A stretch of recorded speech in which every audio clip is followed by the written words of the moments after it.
بسم اللہ الرحمن الرحیم۔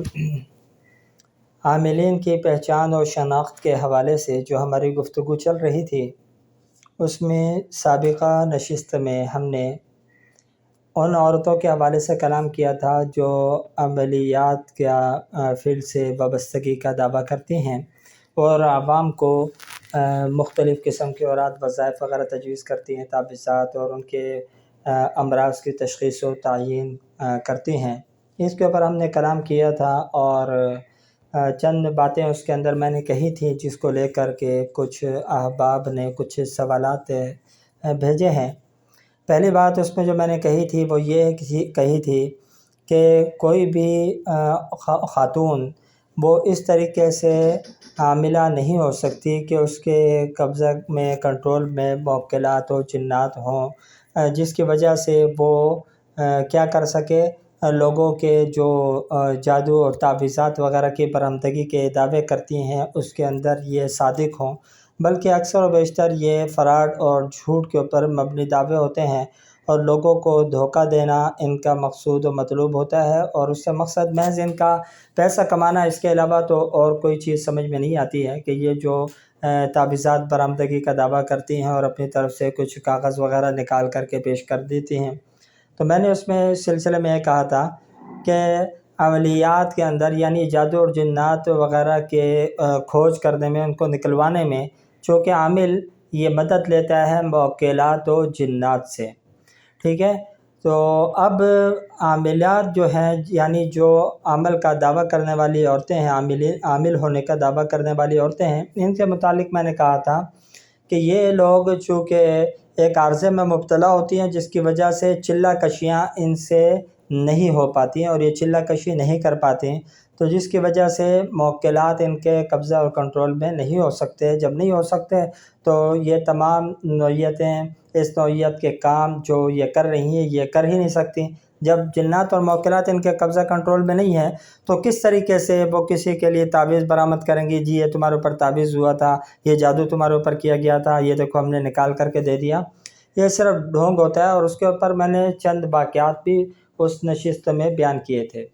تو اس پہ کسی صاحب کی طرف سے ایک اعتراض وارد کیا گیا کہ آپ تو کہتے ہیں کہ بھئی عاملین کے پاس جانے کی ضرورت آپ کو نہیں ہے، آپ خود عمل کرو، آپ خود پڑھو، تو اب آپ اس نتیجے کے اوپر خود بھی پہنچ گئے ہیں کہ بھئی دیکھو وہ کسب نہیں کر سکتی، وہ محنت نہیں کر سکتی، وہ باموکل نہیں ہو سکتی، تو لہٰذا وہ عمل نہیں کر سکتی۔ تو اس کا مطلب تو یہ ہوا کہ آپ یہ کہنا چاہ رہے ہیں کہ بھئی عامل کے لیے ضروری ہے کہ وہ کیا ہو، موکلات کا حامل ہو، اور موکل کے لیے چلہ کشی ضروری ہوتی ہے۔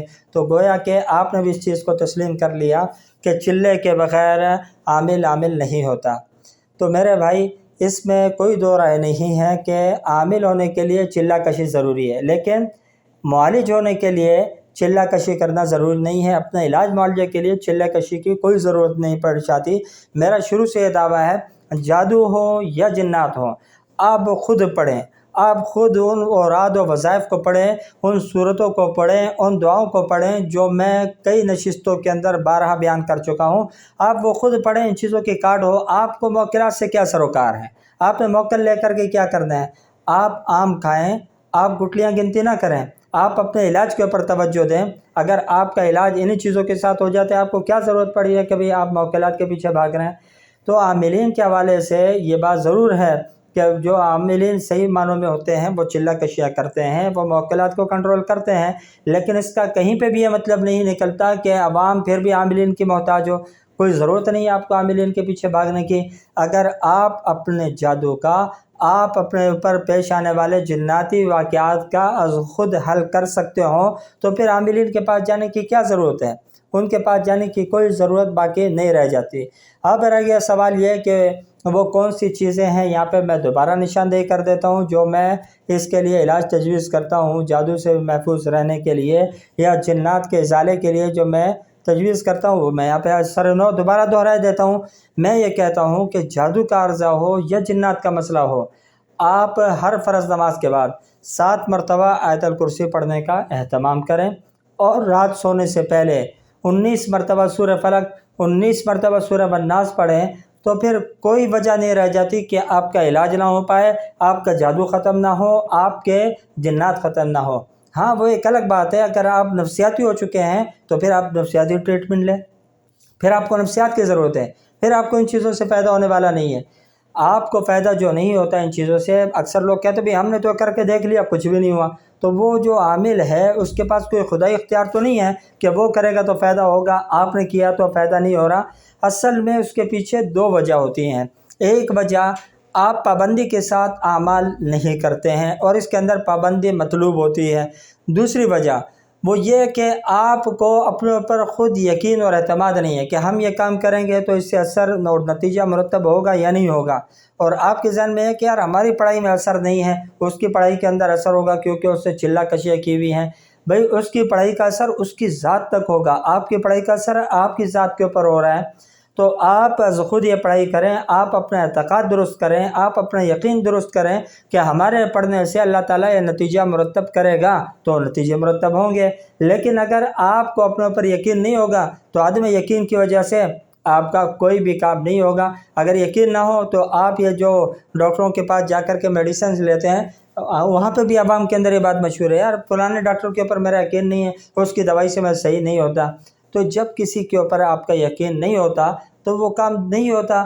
تو جب آپ کا پڑھائی کے اوپر، اپنی ذات کے اوپر اعتماد نہیں ہے تو پھر ایسی صورت میں آپ ہمیشہ محتاج ہو کر کے ان لوگوں کے پیچھے بھاگتے رہیں گے اور پھر تعویلات پیش کرتے رہیں گے، نہیں یہ ان کی ضرورت ہے ہمارے کو۔ خدا کے بندو، اگر ان کی ضرورت ہوتی تو پھر ان کی طرف آپ کی رہنمائی کی جاتی ہے کہ بھئی آپ کو یہ اعمال نہیں کرنا، اس سے آپ کو نقصان ہوں گے۔ شریعت نے تو آپ کو بتایا ہے کہ بھئی آپ حفاظت کے لیے آیت الکرسی کا ورد کریں، آپ اس طریقے سے پڑھیں۔ آپ علیہ السلام پڑھتے تھے، نمازوں کے بعد پڑھنے کی ترغیب دی آپ نے، تو آپ نے تو یہ نہیں فرمایا کہ نہیں یہ عامل ہی پڑھے گا، آپ کے پڑھنے سے نقصان ہو جائے گا۔ یہ ان کے ڈھوپسلے ہیں، یہ فالتو بکواس ہے ان کی، یہ فالتو آپ کو گمراہ کرنے کے لیے، آپ کو اپنا محتاج بنائے رکھنے کے لیے یہ بات کرتے ہیں کہ نہیں ہمارے بغیر آپ یہ عمل نہیں کر سکتے۔ آپ بالکل کریں۔ آپ اگر یہ عمل نہیں کریں گے تو یہ بدبخت آپ سے پیسے ہٹیں گے اور یہ کام کریں گے۔ ان کی دکانداری تب تک چلتی ہے جب تک آپ اس خوف میں مبتلا رہیں گے، آپ اس ظام میں مبتلا رہیں گے کہ جی ہم اس چیز کا علاج نہیں کر سکتے، ہماری پڑھائی میں تاثیر نہیں ہے، ہماری پڑھائی کے اندر اثر نہیں ہے۔ حالانکہ میں نے اکثر عاملین کو دیکھا ہے، وہ 2-4 تعویذ پکڑا دیتے ہیں، اس کے بعد پڑھائی وہ بھی یہی تجویز کرتے ہیں کہ بھئی یہ پڑھ لینا، منزل پڑھ لینا، آپ آیت الکرسی پڑھنے کا اہتمام کریں، آپ آیت الکرسی کا گھر پہ ختم کروا دیں، روزانہ سورہ بقرہ آپ پڑھیں۔ بھئی جب وہی سورہ بقرہ وہ آپ سے پڑھوا رہا ہے جس سے آپ کا علاج ہوتا ہے، تو پھر آپ اس کے پاس کیا کرنے جا رہے ہیں؟ وہ آپ کے لیے کیا کر رہا ہے؟ وہ سوائے پیسے ہینٹنے کے آپ سے کوئی کام نہیں کر رہا۔ تو میرے بھائی، میں نے جو وہاں پر یہ کہا ہے کہ بھئی عاملین کی ضرورت نہیں ہے، وہ اس اعتبار سے کہ آپ اپنی ان مشکلات کا حل ان پڑھائی کے ذریعے سے خود کر سکتے ہیں، میں نے یہ کہا تھا۔ اور جو میں نے ان عورتوں کے معاملے میں جو نفی کی ہے کہ بھئی ان کا معاملہ جو ہے وہ جھوٹ اور کذب کے اوپر مبنی ہے، وہ اس اعتبار سے کہی تھی، یہ جو دعویٰ کرتے ہیں کہ بھئی یہ ہم نے اپنے موکلات کے ذریعے چیز نکالی ہے، تو میں نے یہ عرض کیا تھا کہ یہ تو موکلات کے حامل ہو ہی نہیں سکتی۔ کیوں نہیں ہو سکتی؟ کیونکہ ان کو ایک عارضہ درپیش ہے جو شرعی عذر ہے، جس کی وجہ سے ان کی چلہ کشیاں نہیں ہو سکتی۔ جب چلہ کشی نہیں ہوگی تو لہٰذا وہ عمل بھی نہیں ہو سکے گا، جب عمل نہیں ہوگا تو موکلات کے حامل بھی یہ نہیں ہو سکتی۔ تو یہ تھا پوری بات کا لب لباب۔ میرے بھائی، میں نے 2 باتیں کی تھی، دونوں الگ الگ کی تھیں۔ ایک بات میں نے یہ کہی تھی کہ آپ عاملین کے محتاج نہیں ہیں، آپ تمام اعمال خود کر سکتے ہیں۔ اور خواتین کے حوالے سے جو میں نے نفی کی تھی کہ بھئی اس میں چلہ کشی کی ضرورت ہوتی ہے، وہ عام اعمال کے لیے نہیں، میں نے خاص اس عمل کے لیے کی تھی جو یہ کہتی ہیں کہ بھئی ہم نے یہ جادو نکالا ہے، یہ تعویذ نکالا ہے جو آپ کے اوپر ہوا تھا، یہ جادو جو آپ کے اوپر کسی نے کیا تھا وہ ہم نے نکال کر کے آپ کے سامنے رکھا ہے۔